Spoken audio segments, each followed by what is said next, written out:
في العصور القديمة الأشخاص اللي هم كانوا مصنفين على أساس إنهم هم مجانين أو ممسوسين بالجن، في الحقيقة هم مرضى نفسيين. وصف الناس ليهم في الوقت ذاك بالأوصاف الغريبة دي أدى لأنه حتى اليوم في ناس بيعتبروهم أشخاص أكثر عدوانية وبيبعدوا منهم وما بيتعاملوا معاهم. التعامل بالطريقة دي بيدخل في مظلة ما يعرف عندنا بوصمة العار الاجتماعية أو السوشيال ستيغما.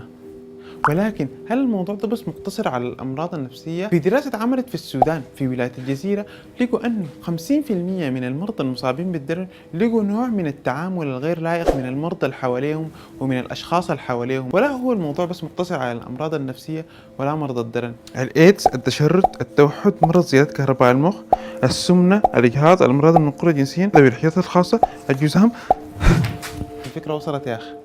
الوضع ده بيخلي حياتهم صعبة جدا نتيجة للسوشيال ستيغما دي. المجتمع بيعزلهم بطريقة أو بأخرى، بيوصفهم بأوصاف ما جميلة، بيعتبروهم مصدر بتاع المرض أو طريق لانتقال المرض، بيخافوا منهم وبينعزلوا منهم، يرفضوهم من المدرسة أو من العمل أو ما يتزوجوا منهم. فالشخص هو ذاته بيكون خايف وينعزل من المجتمع، وقد هي ذاتها في حد ذاتها تؤدي إلى أمراض نفسية. وكرد فعل للموضوع ده قد يحصل له نوع من الديفنس ميكانيزم، قد يحصل له نكران للمرض بتاعه ذاته، يكون عنده مرض معين يقول لك أنا ما عندي المرض ده، ينكره تماما. زي الحاله دي برضه ما حياخد الادويه بتاعته. برضه الشخص المصاب بفيروس نقص المناعه المكتسبه وهم عارفين احنا بالايدز، برضه الناس بتلومه وبتشوفوا ان الفيروس ده حصل له نتيجه لانحراف اخلاقي، فهو زول سيء، فهو زول كده، بتوصفه باوصاف ما حلوه.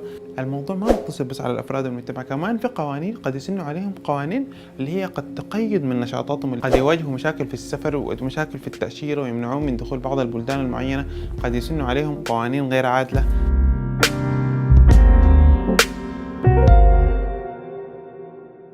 طيب سؤال يطرح نفسه، يعني ليه بس الأمراض المعينة دي؟ ليه مثلا الملاريا ما فيها سوشيال ستيغما أو وصمة عار؟ ليه؟ أنا شخصيا برجع الموضوع ده للجهل. الجهل بشنو؟ الجهل بالحالات دي، بالأمراض وطرق انتقالها والوقاية منها وطريقة علاجها.